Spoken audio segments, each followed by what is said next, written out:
Assalamualaikum warahmatullahi wabarakatuh. Hari ini saya nak buat ulasan perlawanan antara Kedah versus Negeri Sembilan, yang mana Kedah menang 3-0 pada perlawanan ni. Walaupun ada isu di luar padang mengenai tunggakan gaji, masalah kewangan dan sebagainya, para pemain Kedah serta barisan jurulatih masih lagi buat yang terbaik untuk pasukan Kedah memenangi perlawanan. Jadi saya ucapkan ribuan terima kasih kepada barisan jurulatih dan juga para pemain kerana membuktikan yang mereka boleh untuk memberikan something kepada peminat even ada masalah yang mereka sedang hadapi. Jadi ini adalah peringatan kepada pihak pengurusan untuk cari jalan penyelesaian dengan cepat dan juga menyelesaikan masalah yang sedia ada. Sebab apa? Sebab pemain dan juga barisan jurulatih dah all out, dah bagi yang terbaik, maka masa untuk pihak pengurusan pula cari jalan penyelesaian. Jadi tanpa membuang masa, mari kita masuk ke dalam ulasan perlawanan. Untuk ulasan perlawanan kali ini, saya akan mulakan dengan pasukan Kedah dahulu. Apakah perkara positif yang kita dapat lihat untuk pasukan Kedah pada perlawanan ini? Perkara positif yang pertama yang kita boleh ceritakan tentang pasukan Kedah pada perlawanan ini adalah bagaimana pergerakan di bahagian midfield, iaitu melibatkan Amir Bek, Manny Ott dan juga melibatkan Amir Hisham. Bagi saya, ketiga-tiga pemain ini telah berjaya untuk menjalankan tugas mereka dengan sangat baik dan mereka berjaya menjadikan bahagian midfield Kedah sangat-sangat stabil daripada segi serangan dan juga daripada segi bertahan. Iaitu kalau kita lihat, kita mulakan dengan Amir Bek. Untuk Amir Bek pada perlawanan ni, kalau kita lihat di atas kertas, mungkin beliau lebih diletakkan sebagai pemain nombor 10 ataupun attacking midfielder. Tetapi pada dasarnya, apa yang kita lihat dalam peranan yang dimainkan oleh Amir Bek yang bertindak lebih ofensif ataupun lebih advance adalah lebih kepada untuk memberi support kepada Ifedayo. Jadi peranan yang dimainkan oleh Amir Bek pada perlawanan ini adalah lebih kepada shadow striker. Bermaksud dia akan sentiasa bergerak untuk berada di hadapan ataupun berada di belakang Ifedayo untuk memastikan yang Ifedayo tidak berkeseorangan di dalam kawasan di box ataupun berhampiran dengan kawasan pihak lawan lah apabila Kedah dalam fasa menyerang. Dan peranan yang dimainkan oleh Amir Bek ni nampaknya sangat-sangat menjadilah, yang mana dia berjaya untuk menjaringkan satu gol, memberikan ruang kepada Ifedayo untuk bergerak lebih bebas, ataupun apabila Ifedayo stretch out ataupun berada di bahagian wide area ataupun drop lebih deeper,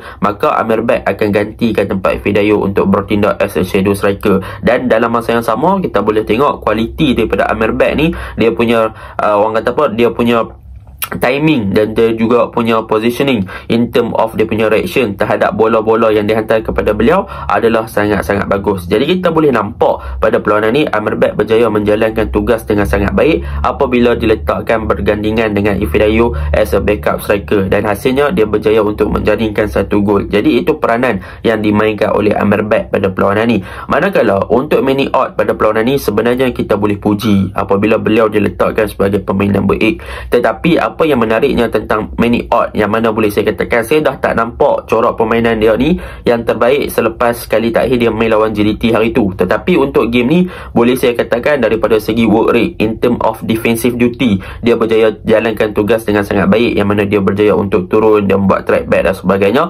Tetapi yang paling menarik adalah bagaimana dia menguasai bahagian left half space ataupun kawasan half space kiri untuk memberi dan juga membentuk combination play bersama dengan Partiban. Kalau kita lihat dalam beberapa game Kedah yang lepas, Partiban agak isolated dan dikurang mendapat support daripada Manny Ott dan lebih kepada direct play dengan penggunaan Partiban. Tetapi untuk game ni, kalau kita lihat daripada segi penggunaan Partiban di bahagian kiri, kita boleh nampak yang Manny Ott banyak untuk cover up bahagian half space ataupun bertindak untuk memberi support kepada Partiban supaya Partiban tidak isolated di kawasan tersebut. Jadi kita boleh nampaklah peranan daripada Ott banyak untuk cover up di bahagian half space dan memberi ruang kepada Partiban untuk exploit the wide area. Jadi benda tu yang membentuk combination play antara kedua-dua pemain ni dengan sangat bagus. Dan dalam pada masa yang sama, Manny Ott juga bagus dalam membuat corak bertahan pasukan Kedah di bahagian tengah dan juga banyak involve dengan di bahagian tengah untuk connect antara Ifedayo dan juga untuk connect dengan Amir Bek. Dan dalam pada masa yang sama, dia juga kalau move into the central,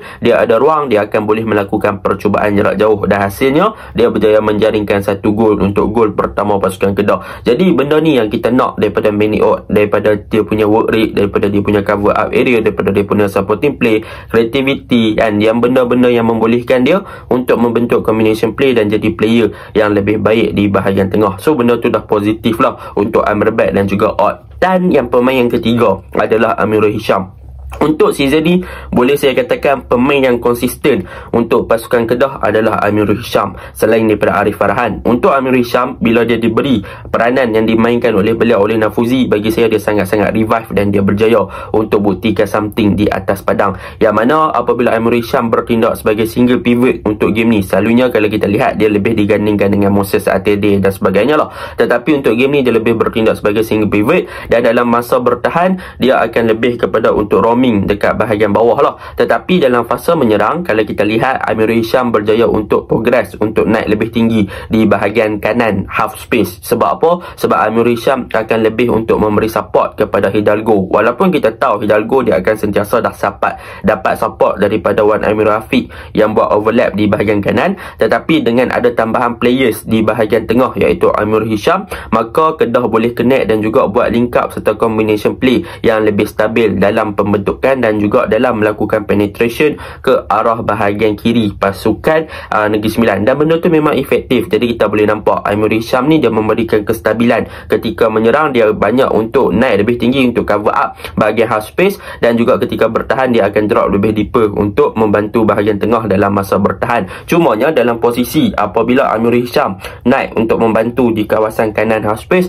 apa yang berlaku kepada bahagian tengah di bahagian tengah ataupun tempat Amirul Hisham tersebut, kan, kalau kena counter dan sebagainya mesti akan jadi loophole ataupun ada lubang. Tetapi jawapannya adalah tidak. Kerana apa? Kerana perkara ini telah dilakukan oleh Coach Nafuzi dengan sangat baik, iaitu dia meletakkan Arif Farhan. Sebab apa? Sebab kita tahu Arif Farhan memang dia diletakkan di bawah kendalian Coach Nafuzi adalah lebih kepada inverted fullback. Jadi Arif Farhan lah yang akan masuk ke bahagian tengah untuk cover up tempat Amirul Hisham yang naik untuk cover up bahagian kanan pasukan Kedah tersebut. Jadi apabila Arif Farhan dalam fasa Kedah menyerang, dia akan lebih bertindak sebagai DM untuk memastikan yang ada orang protect juga bahagian tengah, dan dalam fasa bertahan dia akan balik ke tempat dia di bahagian kiri. So benda tu yang menjadikan gameplay Kedah menarik lah apabila bahagian tengah dan juga mereka punya cara influence menyerang tu memang efektif. Itu yang pertama. Yang kedua, kalau kita cerita pasal bahagian hadapan, iaitu Hidalgo, Partiban dan juga Ifidayo. Untuk Hidalgo memang obviously one of the best player yang Kedah ada untuk season ni. Dia boleh buat game dengan sangat baik, kita tak payah komen banyak. Untuk Partiban, game ni menarik. Sebab apa? Sebab dalam beberapa game yang lepas, kalau kita tengok daripada corak permainan Partiban, Kedah boleh dikatakan Partiban agak lebih kepada direct play. Bermaksud bola hantar kat dia di kawasan pihak lawan, dia lari-lari, run, dia buat cross, run, dia buat cross. Dia tak dapat banyak support. Tetapi untuk game ni, bila dia dapat banyak support, baru kita boleh nampak the potential of Partiban untuk beat pertahanan lawan dengan lebih masuk ke bahagian yang lebih narrow dan penetrate untuk masuk ke jalan di box tu. That is a good thing lah apabila ada support daripada bahagian tengah yang lebih banyak kepada Partiban. Jadi Partiban tak terlalu isolated ataupun berkesorangan, maka Partiban boleh buat something. Dan untuk game ni Ifidayo juga boleh dikatakan work rate dia bagus. Dia pandai untuk stretch out the game, dia pandai untuk attract defense, dia pandai create space dan sebagainya. Cumanya apa yang perlu Ifidayo perbaiki, iaitu satu in term of finishing ataupun execution. Dia agak kurang lah. Ada peluang-peluang yang terhidang dia gagal sudahkan dengan baik. Itu yang pertama. Yang kedua, daripada segi dia punya decision making ataupun daripada segi dia punya orang kata apa, passing, yang mana boleh dikatakan dia ada peluang ataupun dia ada orang kata apa, keputusan yang dia ambil adalah agak merugikan tim. Dia agak terlalu tamak. Kalau dia boleh passing, boleh saya katakan game ni dia boleh passing kat Partiban ada lebih kurang 3-4 kali, tetapi satu passing pun dia tak buat kat Partiban yang berada dalam kedudukan kosong. Selebihnya dia buat sendiri. So agak selfish lah. Saya kalau Ifidayo boleh buat something untuk buka Partiban tu, saya rasa Kedah dah boleh skor lebih pada 3. Sebab Partiban memang free dan tak dijaga, tapi dia tak passing, dia lambat dan dia nak control ball sangat dan sebagainya. So Ifidayo kena buat yang tu lah. Dan untuk defend, Boyan Siga orang kata apa, fit dengan Luqman Hakim, boleh saya katakan dua player yang bagus. Luqman menunjukkan kematangan sebab kita dah kehilangan Rodney. So Luqman bagus. Boyan Siga untuk game ni, daripada segi fizikal, daripada segi reaction, daripada segi tackling memang bagus, on point. Dia banyak save juga Kedah kan, dia dalam kawasan di box apabila Negeri Sembilan masuk. So benda tu positif lah Boyan Siga. Lepas tu Amir Rafiq, macam saya cakap, dia bagus buat overlap, defend pun bagus. Dia berjaya untuk intercept cross, something cross yang dilakukan oleh Negeri Sembilan agak penting, tapi berjaya orang dapat intercept last minute. Arif Farhan macam biasa, defend bagus, inverted bagus macam saya cerita tadi. So overall Kedah main macam ni, nampak happy, nampak smooth, nampak flow, walaupun ada masalah luar, tapi dalam padang boleh buat yang terbaik. Itu yang kita nak. Jadi memang saya ucapkan terima kasih banyak-banyak lah kepada pemain dan juga barisan jurulatih sebab buat something yang orang kata apa, berharga. Dan juga saya mengharapkan juga kepada fan untuk terus support pasukan Kedah lah, sebab di masa sekarang Kedah memerlukan support daripada kita. Jadi itu adalah cara untuk kita support tim, adalah dengan bagi sokongan, dengan pergi stadium dan support lah macam tu. Tak kira lah di mana anda ada, support kalau boleh. Dan itu untuk pasukan Kedah. Untuk pasukan Negeri Sembilan, kalau kita lihat untuk game ni macam biasa, mereka lebih kepada direct, letak Casagrande main jadi target man, banyak passing bola pada Casagrande, tapi kadang-kadang long ball kepada Casagrande tak ada speed, tak ada pace nak fight, tak boleh kan. So benda tu nampak obviously lah. Negeri Sembilan pun main macam faham-faham lah kalau siapa fan Negeri Sembilan kan.